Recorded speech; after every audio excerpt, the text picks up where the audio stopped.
চলতি বছর থেকে ব্যালন দ'র পুরস্কারের নতুন দুটি ক্যাটাগরি যুক্ত করার কথা জানানো হয়েছিল আগেই। তার একটি বর্ষসেরা পুরুষ কোচের ক্যাটাগরি, আর সংক্ষিপ্ত তালিকায় অনুমিতভাবে জায়গা পেয়েছেন রিয়াল মাদ্রিদের কার্লো আনচেলত্তি, যেখানে তার সঙ্গী বায়ার লেভারকুজেনের শাভি আলোনসো ও ম্যানচেস্টার সিটির পেপ গুয়ার্দিওলা।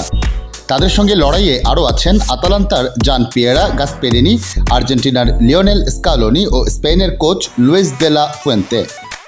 250টিরও বেশি ডিজাইন অপশন নিয়ে ওয়ালটন স্মার্ট ফ্রিজ, বোঝে আপনার প্রয়োজন। বুধবার প্রকাশ করা হয় ফরাসি সাময়িকী ফ্রান্স ফুটবলের ব্যালন দ'র পুরস্কারের বর্ষসেরা পুরুষ কোচের সংক্ষিপ্ত তালিকা। আনচেলত্তির কোচিংয়ে গত মৌসুমে চ্যাম্পিয়ন্স লিগ, লা লিগা ও স্প্যানিশ সুপার কাপ জেতে রিয়াল মাদ্রিদ। আলোনসোর হাত ধরে বায়ার্ন মিউনিখের টানা 11 বছরের রাজত্বের অবসান ঘটিয়ে বুন্ডেসলিগার ইতিহাসে প্রথম দল হিসেবে গোটা আসরে অপরাজিত থেকে শিরোপা জিতে নেয় লেভারকুজেন। সব প্রতিযোগিতা মিলিয়ে ইউরোপিয়ান রেকর্ড 51 ম্যাচ অপরাজিত থাকার নজির গড়ে দলটি।